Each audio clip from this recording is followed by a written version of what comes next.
Sejam todas bem-vindas, sejam todos bem-vindos ao canal Evangelho do Reino, Entendes Tu o que lês? Eu me chamo Paulo Davi e estamos lendo as cartas de João. Estamos hoje terminando essa série, a terceira carta. E essa terceira carta, ela vem nessa mesma linha de pensamento que João trata desde a primeira carta, que é a maior, né? Primeira epístola de João trata justamente sobre a palavra de Deus sendo revelada, que é o próprio Senhor Jesus Cristo. Esse é um ponto importante no ensino de João, que a palavra de Deus é uma pessoa, e essa pessoa é o próprio Deus. Jesus Cristo é Deus numa pessoa humana. É o que a Bíblia fala, que ele refere como sendo que essa palavra veio em carne. Deus veio ao mundo em carne para se revelar ao homem. E a primeira carta gira em torno disso, né? Essa humanidade de Deus. E isso tem um significado importantíssimo, né? Dentro do ensino do Evangelho. Quando Deus se revela como homem, isso mostra que é o ser humano, é a salvação do homem, é o motivo pelo qual Deus criou todas as coisas e que Deus veio ao mundo como um homem, que é Jesus Cristo. A segunda carta que nós lemos domingo passado traz algo para nós, que nem todos os que se dizem cristãos realmente vivem na verdade. João já fala sobre isso, chamando esses de anticristos, né? Que não é, como muitos pensam, aqueles que falam abertamente contra Cristo, ou que não creem em Cristo, mas são principalmente aqueles que se dizem cristãos, mas não vivem na verdade. São aqueles que não confessam em vida que Deus veio ao mundo como homem, para salvar o homem. E nessa epístola, nessa última carta, Paulo trata sobre verdadeiros e falsos obreiros de Cristo, verdadeiros e falsos, usando o termo que se usa hoje, pastores, né? E esse é um ponto importante. Vamos ler. Terceira carta de João. O presbítero, ele aqui se apresenta novamente como um presbítero, que ele era, né? Depois eu vou explicar um pouquinho sobre isso. Ao amado Gaio, a quem em verdade eu amo. Amado, desejo que te vá bem em todas as coisas, e que tenha saúde, assim como bem vai a tua alma. Porque muito me alegrei quando os irmãos vieram e testificaram da tua verdade, como tu andas na verdade. Esse é um ponto que João sempre repete, né? É viver na verdade, andar na verdade. E que verdade é essa? Jesus Cristo, o Salvador. Em João também nós encontramos que aquele que diz estar em Cristo deve andar como ele andou, deve viver como ele viveu. Isso é confessar que Jesus veio em carne. Já falamos que isso não se restringe a uma confissão teológica ou doutrinária. Não é algo que você confessa com a boca ou com o seu intelecto, mas é uma confissão de vida. Aquele que diz estar em Cristo deve andar como ele andou, deve viver como ele viveu. E Gaio aqui é alguém que outros testemunham, e eu acho que isso que é o importante. Não é ele que está dizendo que está em Cristo, não é ele que está falando que anda na verdade, é o testemunho de outros que veem a sua vida e testificam que ele anda na verdade, que ele vive essa verdade. Não tenho maior alegria do que esta, de ouvir que meus filhos andam na verdade. Amado, procedes fielmente em tudo, o que fazes para com os irmãos e para com os estranhos. Aqui João mostra, ele fala, né, e demonstra nessas palavras qual é o único e verdadeiro mandamento, que nos amemos uns aos outros. Isso é algo que aparece tanto no Evangelho de João, todos os ensinamentos que Jesus Cristo deu com respeito ao amor, como grande mandamento, porque Deus é amor, João também fala isso, né? Deus é amor. E aqui ele fala, né? Amados, procedes fielmente em tudo, o que faz para com os irmãos e para com os estranhos. Para aqueles que já fazem parte da igreja e para aqueles que gostaríamos que fizesse parte da igreja, porque é assim que João vê. João, ele tem essa visão, como Jesus tinha, né? Aqueles que creem e aqueles que virão a crer. Porque Jesus morreu por todos. Jesus salvou a todos. Jesus perdoou a todos, né? Através do perdão, a salvação, ela começa com o perdão. E ela termina quando nós aceitamos esse perdão e nos convertemos a Cristo. Então todos os homens fazem parte dessa obra do reino de Deus, né? Verso 6, que em presença da igreja testificaram do teu amor, aos quais se conduzires como é digno, para com Deus bem farás. Porque pelo seu nome saíram, nada tomando dos gentios. Eu acho isso aqui uma coisa importante. O apóstolo Paulo também fala sobre isso, né? Paulo fala lá em Atos, aparece no livro de Atos, que depois da partida dele, quando ele vai se despedir dos irmãos, ele diz assim, eu sei que depois da minha partida surgirão entre vós lobos roubadores, que não pouparão o rebanho. E ele vai falando, né, que ele sempre trabalhou para o seu sustento e sustento dos demais obreiros que estavam com ele. Que ele nunca, né, recebeu dinheiro de quem ele estava servindo, porque senão não é serviço. E esse é um ponto importante, e é algo tão importante para os dias de hoje, né? Que os verdadeiros servos de Deus nada tomam. Quando Jesus enviou 2 a 2, isso nós encontramos em todos os evangelhos, ele mandou que eles não levassem bolsa, ele mandou que eles não levassem 2 túnicas, e que eles, onde eles servissem, né? Eles comessem, vivessem do que fosse oferecido a eles, mas nada pedissem. Existe uma grande diferença nisso, porque hoje nós sabemos que o evangelho virou negócio.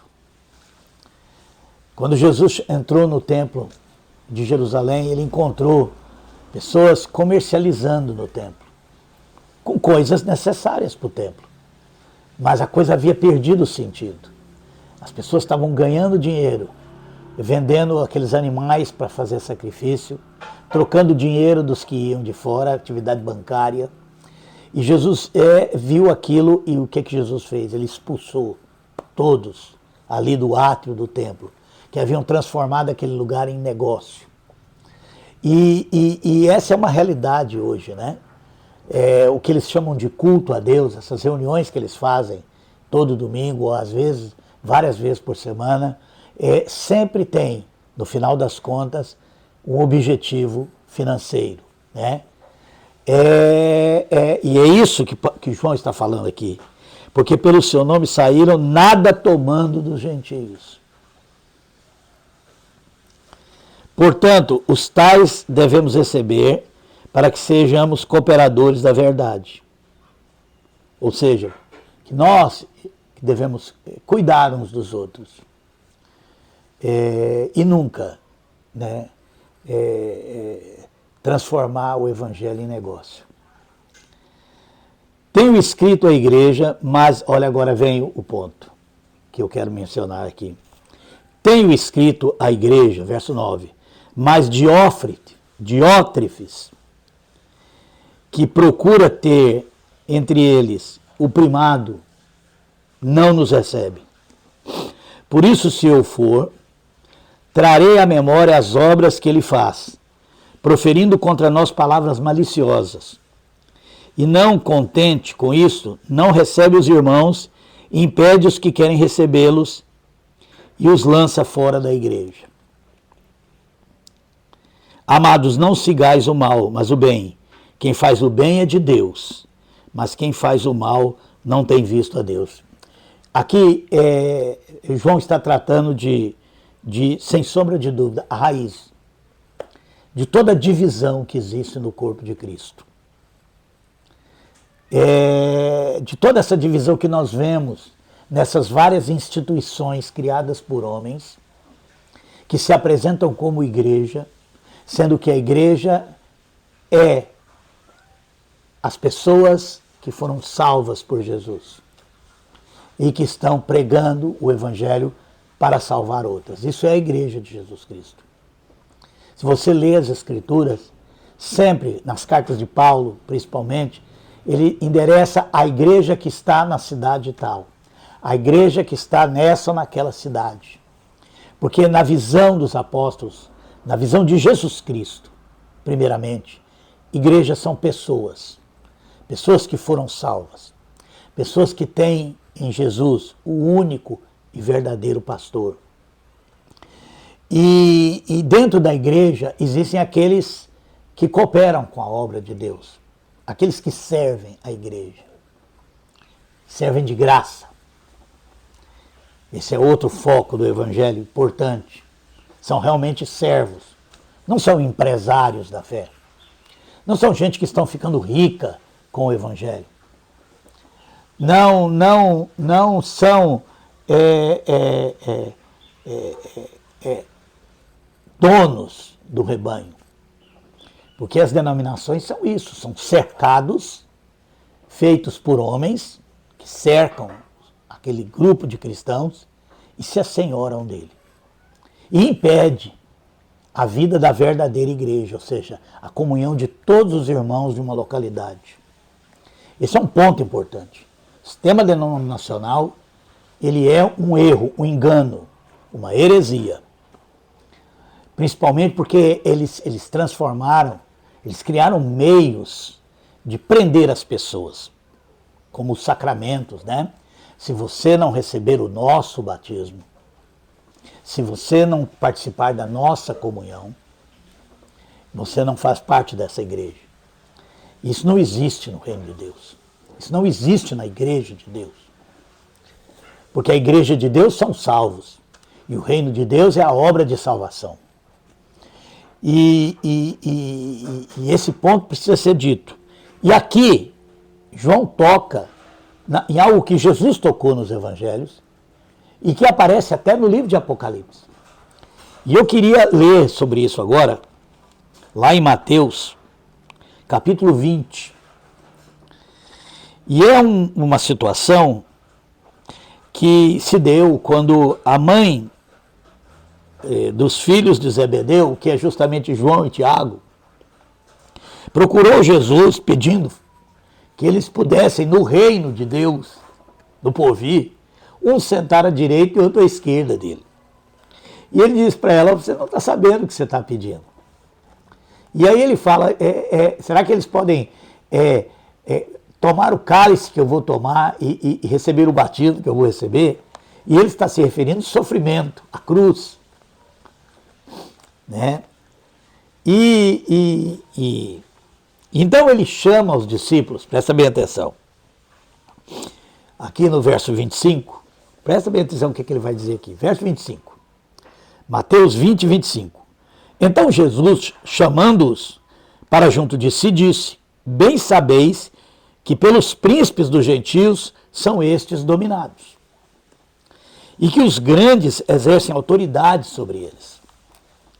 Não será assim entre vós, mas todo aquele que quiser entre vós fazer-se grande, seja vosso serviçal.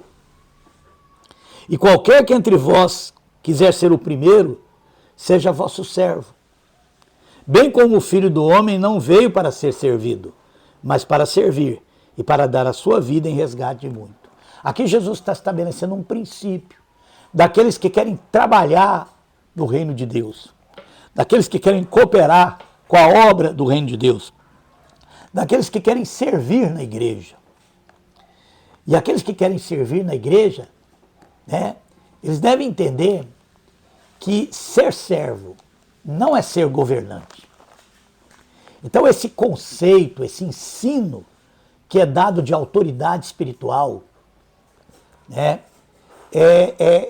e que é usado para intimidar aquelas ovelhas que estão em torno desses líderes, dizendo que eles devem submeter a eles, dizendo que eles são a cobertura espiritual, dizendo que eles são pastores daquele rebanho, sendo que a Bíblia fala que há um só pastor. Foi essa a oração que Jesus fez? E haverá um só rebanho e um só pastor. Por que não existe um só rebanho? Porque não existe um só pastor. São vários rebanhos, porque vários tomam para si um lugar de pastor que só Jesus tem. Porque o único pastor que é senhor da igreja, o único pastor a quem pertence as ovelhas, é Jesus Cristo.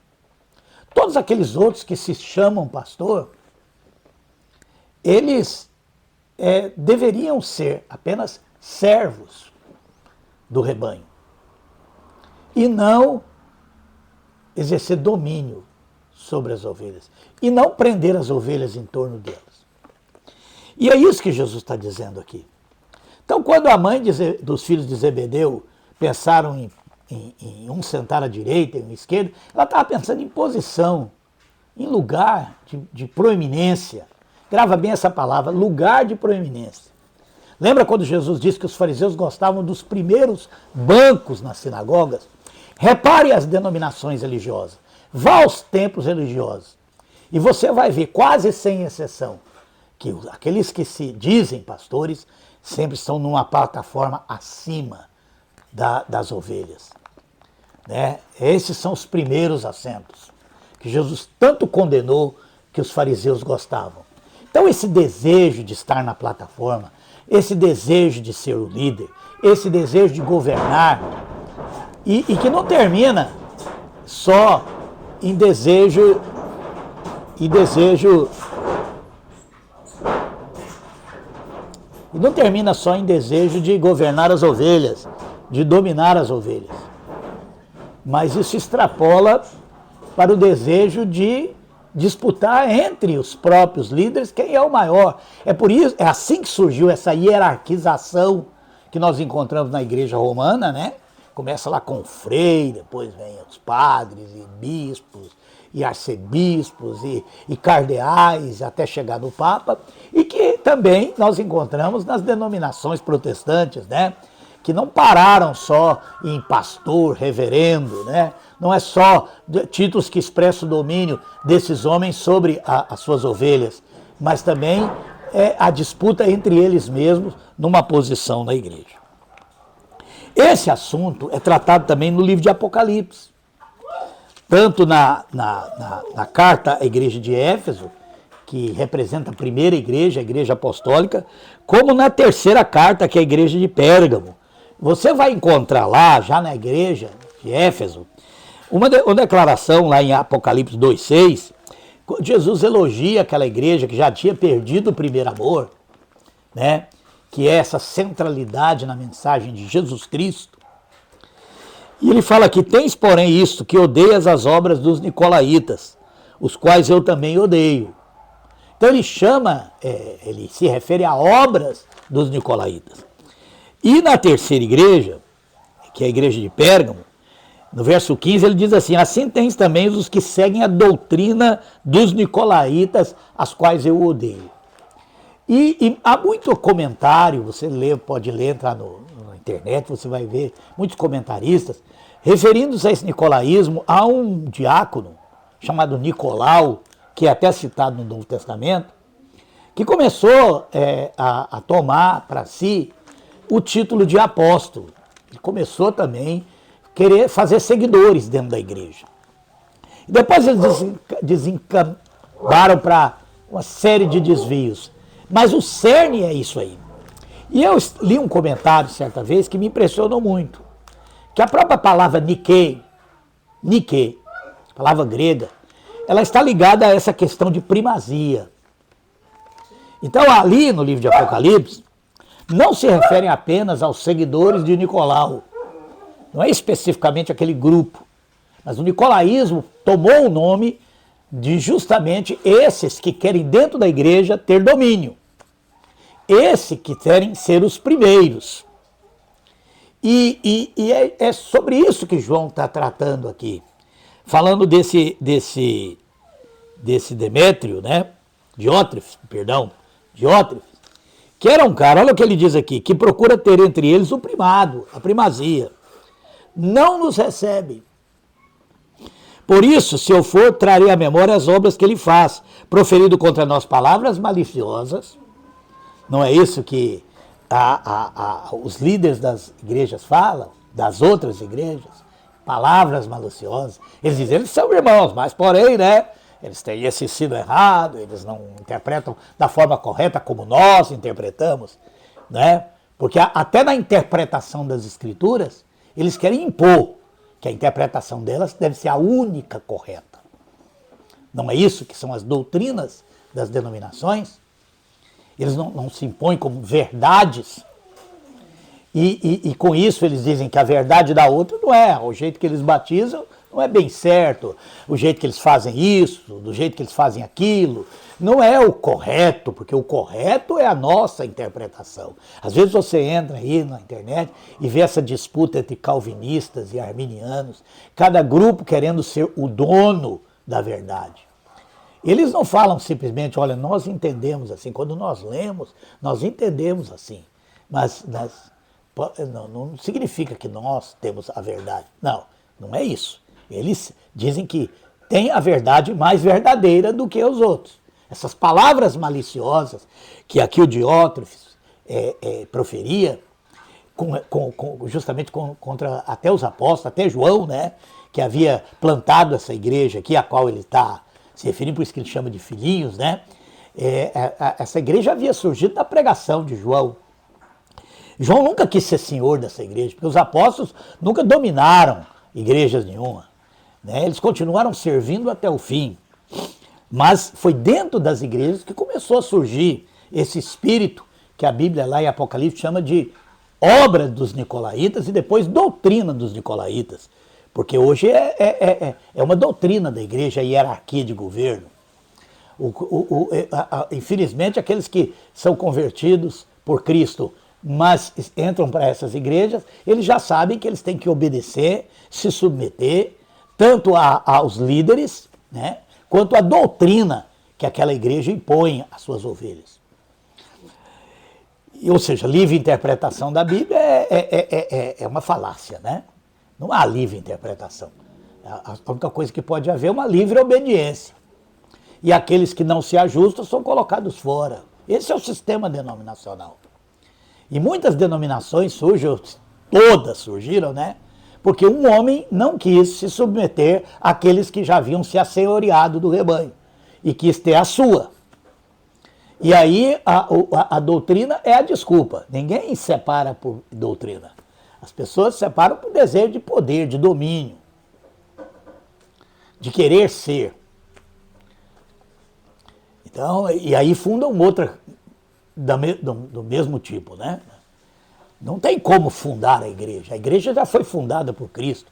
Eu volto a dizer, a igreja é por pessoas. E as pessoas entram na igreja, quando se convertem, são batizadas com o Espírito Santo. Não quando recebem batismos de denominação, feito pela mão humana. Paulo trata disso também. Lembra que o próprio Jesus mesmo não batizava como os discípulos começaram a batizar, como fazia João Batista, naquela visão já distorcida, né? E isso acabou virando um laço na igreja, como é hoje. Centenas de batismos, centenas de ensinos que são proferidos, que são realmente razão da divisão do corpo de Cristo.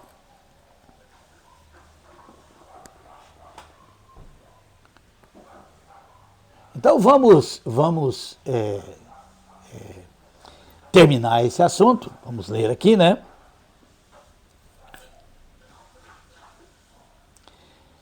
Verso 11. Amados, não sigas o mal, mas o bem.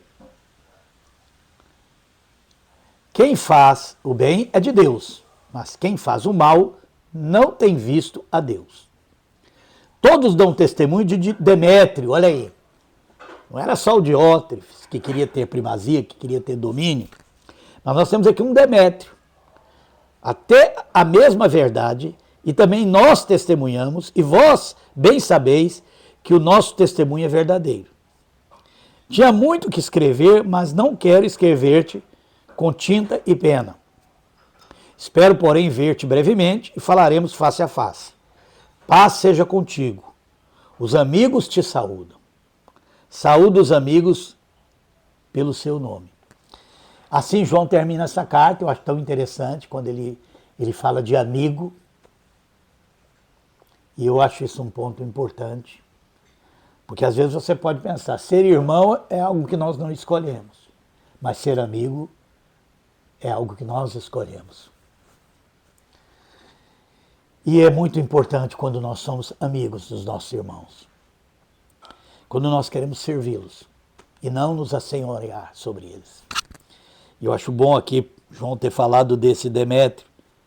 Ele escreve a Gaio, que era um homem que andava, na verdade, um irmão fiel, um obreiro, um cooperador, que servia os irmãos. E ele fala que esse Demétrio também fazia isso. Então, Gaio não está sozinho. Mas sempre haverá os Diótrefes. Sempre. Sempre haverá. Aqueles que estão no nosso meio, mas não pertencem a nós. Aqueles que de alguma forma, sorrateiramente, entraram no meio dos irmãos. E a única coisa que eles querem é poder e ganho. Essas duas coisas é a razão de toda a divisão que existe no meio dos cristãos, de todo o sistema denominacional, de todas essas denominações, começando com a romana, as protestantes e todas essas subdivisões que tiveram, nasceram de uma única coisa: o desejo de homens de ter domínio, de ter um rebanho para chamar de seu. E esse é o espírito do anticristo. Essa é a raiz de todo o mal, de todo o engano, de todas as heresias, de todos os desvios, de todos os falsos ensinos que afastam o povo de Deus da verdade que é Jesus Cristo. Que Deus nos abençoe, que Deus nos dê entendimento. Domingo que vem nós vamos começar o Evangelho de João. Vamos ver como João escreveu o seu Evangelho, de como ele fala sobre Jesus, de como ele dá testemunho da vida e do ensino de Jesus. Até lá, que Deus os abençoe.